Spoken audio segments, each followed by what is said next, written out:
नमस्कार, स्वागत है आप सभी का न्यूज़ 18 राजस्थान पर। मैं हूं आपके साथ हेमंत कुमार और चलिए खबरों की शुरुआत करेंगे इस वक्त की सबसे बड़ी खबर के साथ। बीकानेर के खाजूवाला से बड़ी खबर मिल रही है, जहां पर तेज रफ्तार एक वैन अनियंत्रित होकर के पलट गई। सड़क हादसा हुआ। भीषण सड़क हादसे में 2 लोगों की जान जाने की खबर मिल रही है। एक महिला समेत 4 बच्चे गंभीर रूप से घायल हुए हैं। देव दर्शन करके पूरा परिवार वापस लौट रहा था। छतरगढ़ के राजासर भाटियान के पास ये हादसा हुआ। सभी घायलों को पीबीएम अस्पताल के ट्रॉमा सेंटर पहुंचाया गया। छतरगढ़ पुलिस की टीम भी मौके पर पहुंच गई जैसे ही जानकारी मिली। बड़ा सड़क हादसा हुआ है। मंदिर जाकर के परिवार लौट रहा था, इसी दौरान सड़क हादसे का शिकार हो गया। तेज रफ्तार वैन अनियंत्रित होकर के पलट गई है, जिससे 2 लोगों की जान गई है। बीकानेर के खाजूवाला में भीषण सड़क हादसा हुआ है। 2 लोगों की जान गई है। एक महिला समेत 4 बच्चे गंभीर रूप से घायल हुए हैं। तो वहीं छठे चरण के चुनाव से पहले देश में कई शहर क्या आईएसआईएस के निशाने पर थे। अहमदाबाद में गिरफ्तार आईएसआईएस के 4 आतंकियों ने यह बड़ा खुलासा किया कि वो 38 बार भारत आ चुके हैं। कई शहरों की रेकी भी की थी। इन आतंकियों को पाकिस्तान में बैठे हैंडलर ने सुसाइड बॉम्बिंग का ऑर्डर दिया था। रिपोर्ट देखिए।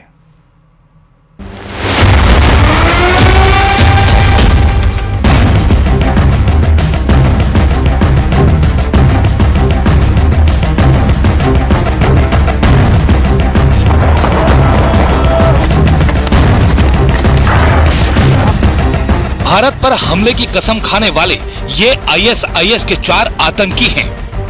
भारत के जमीन पर कदम रखने से पहले आईएसआईएस के चारों आतंकियों ने कसम खाई थी कि वो भारत में आत्मघाती हमले करेंगे।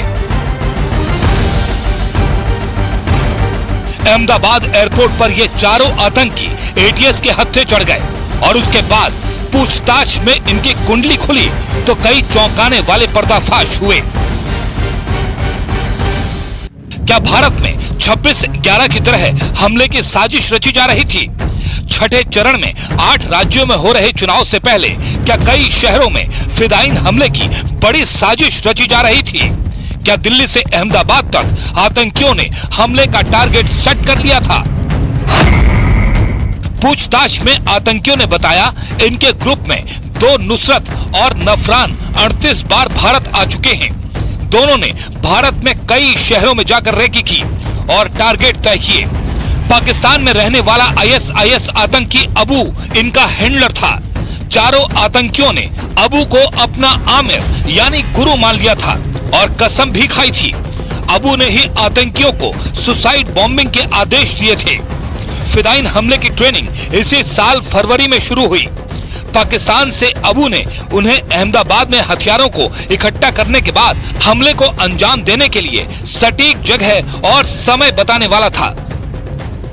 ये 4 व्यक्तियों मूળ શ્રીલંકાના વતની છે, શ્રીલંકાના રહેવાસી છે અને આતંકવાદી પ્રતિબંધિત સંસ્થા ઇસ્લામિક સ્ટેટના સક્રિય સભ્યો છે અને એ 4 લોકો સંપૂર્ણપણે આઈસિસની જે આઈડિયોલોજી છે એ આઈડિયોલોજીમાં રેડિકલાઇઝ થઈ ગયા છે। जिस तरह से आतंकियों को फिदायीन हमले के लिए तैयार किया गया और कई शहरों पर अटैक के टारगेट दिए गए, उससे शक जताया जा रहा है कि आईएसआईएस ने 26/11 हमले की तरह ही आतंकियों को तैयार किया और उन्हें अजमल कसाब की तरह ट्रेनिंग दी गई थी। अजमल कसाब को भी हमले से पहले आतंकी मसूद अजहर ने फिदायीन की कसम खिलाई थी। हो सकता है ये जो टेररिस्ट अटैक है वो 26/11 के मुकाबले का टेररिस्ट अटैक हो सकता है। वो टारगेट कहीं भी हो सकता है, दिल्ली हो सकता था, अहमदाबाद हो सकता था, मुंबई हो सकता था, या ऐसी जगह हो सकता था जहां लोगों का अटेंशन ड्रॉ हो, जहां नेशन का अटेंशन ड्रॉ हो। तो तमाम तरीके के टारगेट हैं, ये फिदायीन थे। ये देखिए सुसाइडल अटैक करने में इनकी महारत हासिल थी। जिस तरह से ये पूरी साजिश रची गई और पाकिस्तान में बैठे आतंकियों ने श्रीलंका से फिदायीन तैयार किए, उसके बाद ये आशंका है कि पाकिस्तान ने अब आईएसआईएस की मदद से श्रीलंका में आतंकियों का लॉन्च पैड तैयार कर लिया है। अब तक भारत में घुसपैठ के लिए आतंकी नेपाल या पीओके के रूट का इस्तेमाल करते थे, लेकिन अब उनका आतंकी रूट श्रीलंका हो चुका है। हर बार देखिए पाकिस्तान एक नए रूट का इजाफा करता है। अब हम बिल्कुल सरप्राइज नहीं होंगे अगर हम आगे आने वाले दिनों में देखें कि हो सकता है म्यांमार के थ्रू, हो सकता है सी रूट के थ्रू, हो सकता है मालदीव से वो लक्षद्वीप आए और लक्षद्वीप से फिर हिंदुस्तान आए, या ऐसी जगह आए अंडमान निकोबार आए और फिर वहां से बाई एयर कलकत्ता या चेन्नई आए। तो तमाम रास्ते जो हैं जहां से भी हिंदुस्तान आया जा सकता है, चाहे वो डायरेक्ट मीन्स द्वारा या इनडायरेक्ट मीन्स द्वारा, इन सारे रूट का इस्तेमाल टेररिस्ट ऑर्गेनाइजेशन करता है। इन आतंकियों के मोबाइल फोन से इनक्रिप्टेड चैट भी बरामद की गई। आतंकियों ने कई शहरों की रेकी की और कौन से शहर इनके टारगेट पर थे, जल्द ही इसका भी पर्दाफाश हो जाएगा।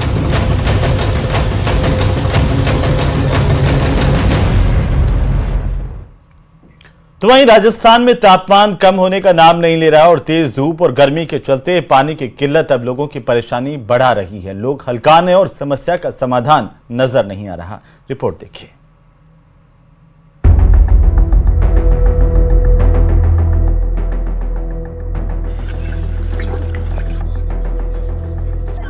प्रदेश में भीषण गर्मी के चलते पेयजल की किल्लत को लेकर चारों ओर हाहाकार मचा हुआ है। पेयजल संकट से लोगों को जलदाय विभाग निजात दिलाने में नाकाम साबित हो रहा है।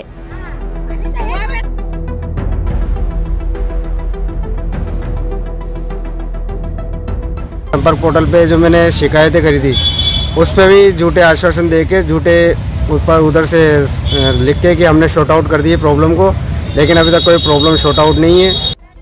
टोंक शहर में RUIDP के अधिकारियों की लापरवाही खत्म नहीं हो रही, जिसके कारण भीषण गर्मी में लोगों को पीने का पानी नहीं मिल रहा। सब भी कर रहे हैं, कुछ भी नहीं है बेटा, पानी नहीं, सब जगह पानी आ रहा है, हमारे 2-3 मिनट में पानी नहीं आ रहा। पानी देना चाहिए, पता नहीं कब पानी दे देते हैं, कभी दिन में कभी क्या, पता ही नहीं चलता। फिर पानी दे, एक मटकी भर गई, 2 मटकी भर गई, नल बंद कर दिया। 1.5 घंटा तो पानी आना चाहिए ना। पानी को लेकर मचे हाहाकार ने जलदाय विभाग के तमाम दावों की पोल खोलकर रख दी है।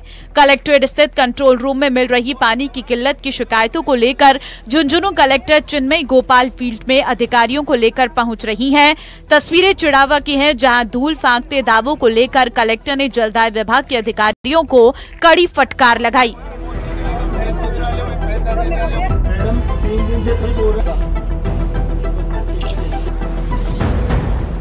चूरू के सुजानगढ़ शहर के वार्ड नंबर 6 में पिछले 11 दिनों से पेयजल की आपूर्ति नहीं किए जाने से आक्रोशित वार्ड पार्षद और उप नेता प्रतिपक्ष रिचपाल विजारनिया और बीजेपी नेता मनीष दादीज जलदाय विभाग के सहायक अभियंता कार्यालय पहुंचे और कंट्रोल रूम पर ताला जड़ दिया। पार्षद रिचपाल विजारनिया ने अधिकारियों से फोन पर बात की और साफ कह दिया कि जब तक समस्या का समाधान नहीं तब तक ताला नहीं खुलेगा। मैं आराम से मैडम 4 दिनों से बात कर रहा हूं, ये लोग बात बोल रहे हैं, ये लोग बात बोल रहे हैं, आज आपका नंबर ले लिया इन्होंने। झुंझुनू की चिड़ावा उपखंड में पूर्व मंत्री ब्रिजेंद्र ओला के गांव अड़ावता में पेयजल संकट का सामना कर रहे ग्रामीणों के सब्र का बांध टूट गया। गांव की आक्रोशित महिलाएं पानी की टंकी पर चढ़ गई। कुछ महिलाओं ने चिड़ावा सुल्ताना मार्ग पर जाम तक लगा दिया।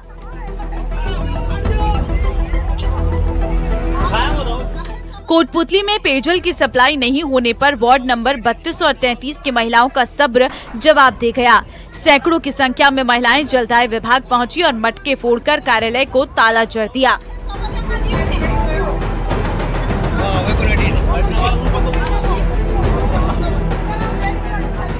प्रतापगढ़ जिले के MP से लगती सीमा पर स्थित राजपुरिया गांव में रहने वाले लोग हर दिन पेयजल संकट का सामना कर रहे हैं।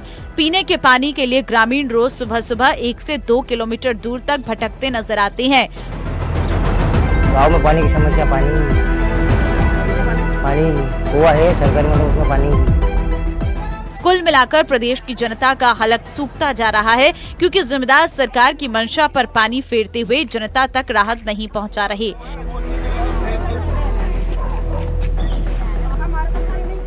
Bureau report, news 18 Rajasthan.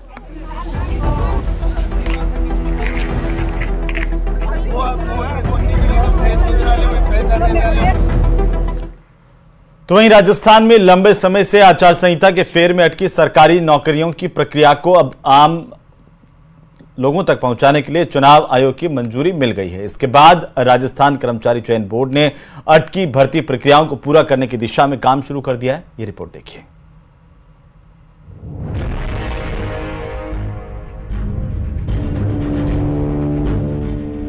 लाखों अभ्यर्थियों के लिए राहत की खबर। खत्म हुआ कर्मचारी चयन बोर्ड के परीक्षा परिणाम का इंतजार।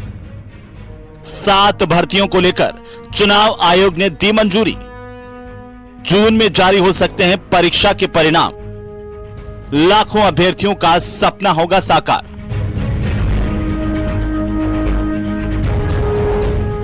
राजस्थान कर्मचारी चयन बोर्ड की भर्तियों की परीक्षा दे चुके अभ्यर्थियों के लिए अच्छी खबर सामने आ रही है। आयोग जल्द ही 7 बड़ी भर्तियों के परिणामों की घोषणा करने वाला है, जिनका करीब 7 लाख उम्मीदवार बेसब्री से इंतजार कर रहे हैं। दरअसल विधानसभा और लोकसभा चुनावों की आचार संहिता के कारण जिन परीक्षाओं के रिजल्ट जारी नहीं हो पाए थे, उनके परिणाम की घोषणा के लिए चयन बोर्ड ने सरकार को एक पत्र लिखा था, जिसके बाद सरकार ने इन भर्तियों के रिजल्ट जारी करने की स्वीकृति दे दी है। आइए जानते हैं कौन कौन सी भर्तियों को चुनाव आयोग से मंजूरी मिल गई है। इन भर्तियों को मिली हरी झंडी। सूचना सहायक 2730 पद, एएनएम 2058 पद, जीएनएम 1588 पद, कृषि पर्यवेक्षक 430 पद, कनिष्ठ लेखाकार और तहसील राजस्व 5388 पद, संगणक 583 पद, सीएचओ 4494 पद। भर्तियों को लेकर बेरोजगार एकीकृत महासंघ के पूर्व प्रदेशाध्यक्ष उपेंद्र यादव ने हाल ही में सीएम भजनलाल शर्मा से मुलाकात की थी, इसीलिए वो सीएम का आभार जताते नहीं थक रहे। जो 7 भर्तियां जिसमें लाखों बेरोजगार इंतजार कर रहे हैं, उनको बड़ी राहत मिली है और इसमें अहम भूमिका माननीय मुख्यमंत्री जी निभाई, क्योंकि मुख्यमंत्री जी का अवगत करवाया था, युवाओं की पीड़ाओं को समझा। इसलिए यशस्वी मुख्यमंत्री भजनलाल जी का बहुत बहुत आभार और धन्यवाद, जिससे प्रदेश के लाखों युवा बेरोजगार को राहत मिलेगी। वहीं राजस्थान कर्मचारी चयन बोर्ड के अध्यक्ष आलोक राज का कहना है कि चुनाव आयोग से लंबित भर्तियों की मंजूरी के साथ ही नई भर्तियों की परीक्षा करवाने की भी मंजूरी मिल गई है, जिससे लाखों युवा बेरोजगारों का इंतजार समाप्त होगा। हमारी कोशिश है कि कुछ परिणाम कल जारी करें, उसके बाद फिर अगले हफ्ते हम कुछ 15 गुना के परिणाम जारी करें और उसके बाद से फिर हम जारी करेंगे जो कि 7 भर्तियां थी उनके। हमारे प्रयास रहेगा कि हम सभी जो ये परिणाम है करीबन 22 जून तक या 20 जून तक हम उसको जारी कर दें। चुनाव आयोग की मंजूरी के बाद राजस्थान कर्मचारी चयन बोर्ड जहां लंबित भर्तियों का परिणाम जारी करने जा रहा है, तो वहीं चयन बोर्ड के पास 30 से ज्यादा नई भर्तियों की राह भी आने वाले दिनों में खुलती नजर आ रही है। अब राजस्थान कर्मचारी चयन बोर्ड को चुनाव आयोग से मिली अनुमति के बाद में इन भर्तियों का परिणाम जारी करने का काउंटडाउन शुरू कर दिया गया है। लाखों अभ्यर्थी बेसब्री से इन भर्तियों के परिणाम का इंतजार कर रहे थे। उम्मीद है कि आने वाली 20 जून तक टारगेट रखा गया है चयन बोर्ड की ओर से कि तमाम भर्तियों से जुड़े परिणाम जो है वो 20 जून तक जारी कर दिए जाएं। कैमरा पर्सन शेर सिंह के साथ लवली बधवा, न्यूज 18 जयपुर। तो वहीं नेता प्रतिपक्ष टीकाराम जूली ने पंजाब के गुरदासपुर से कांग्रेस प्रत्याशी सुखजिंदर सिंह रंधावा के लिए चुनाव प्रचार किया। उन्होंने रंधावा के समर्थन में सभा को भी संबोधित किया। उन्होंने बीजेपी पर इस दौरान जमकर हमला बोला और कहा कि लोकसभा चुनाव के अभी 5 चरण हुए हैं और डबल इंजन की सरकार का इंजन अभी से हाँफने लगा है।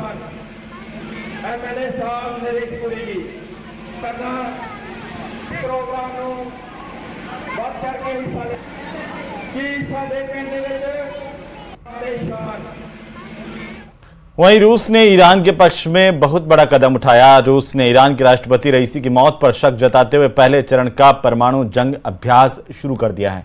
इसे सीधे सीधे अमेरिका और पश्चिम देशों को धमकी के तौर पर देखा जा रहा है।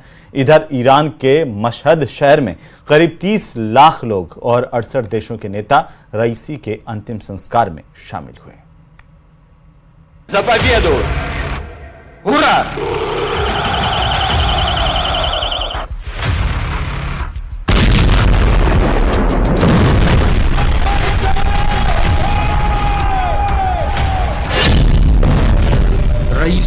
बदला पुतिन का परमाणु युद्ध। जिस वक्त पूरा ईरान राष्ट्रपति इब्राहिम रईसी के गम में डूबा हुआ था, उस वक्त पुतिन सबसे बड़ी परमाणु ड्रिल या कहीं परमाणु युद्ध की तैयारी के आदेश पर हस्ताक्षर कर रहे थे।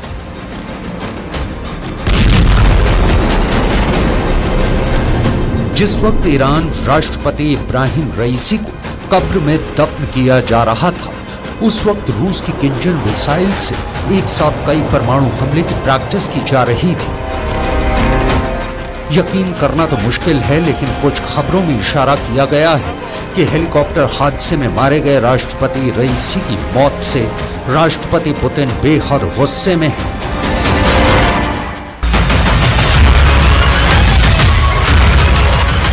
कुछ जानकारों का तो यहां तक मानना है कि रईसी की मौत का बदला रूस लेने जा रहा है। अगर ऐसा हुआ तो यकीन मानिए 72 मिनट में 300 करोड़ से ज्यादा लोग पूरी दुनिया में मारे जाएंगे।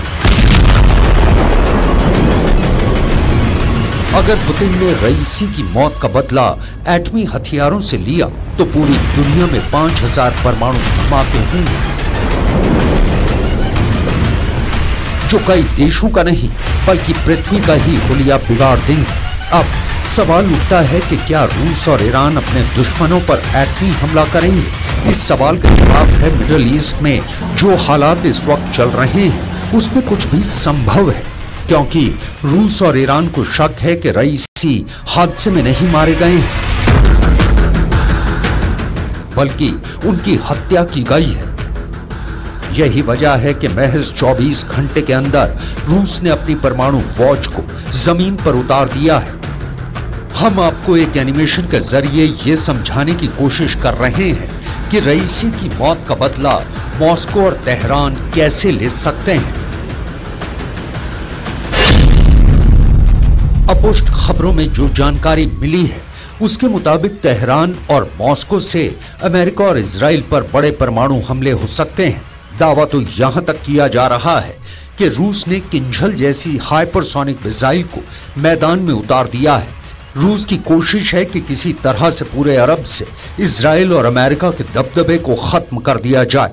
ईरान वैसे भी परमाणु बम की क्षमता हासिल कर चुका है।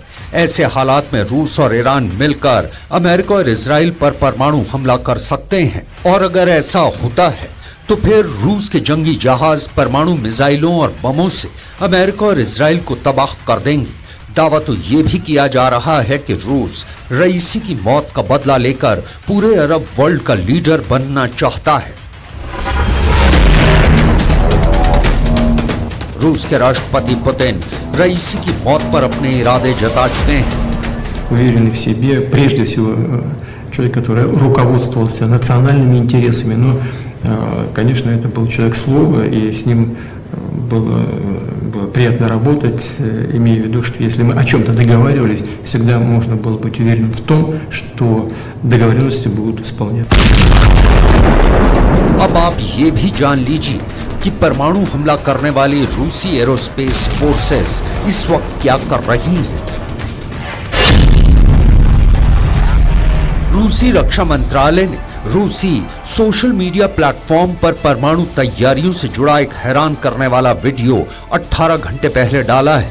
इस वीडियो में रूसी एरोस्पेस फोर्सेस की लड़ाकू इकाइयों के कर्मी किंजल हाइपरसोनिक मिसाइलों के साथ दिख रहे हैं। रूस की तरफ से यह दावा किया गया है कि विशेष हथियारों के साथ रूस के लड़ाकू विमान और मिसाइलें जंग के लिए पूरी तरह से तैयार हैं।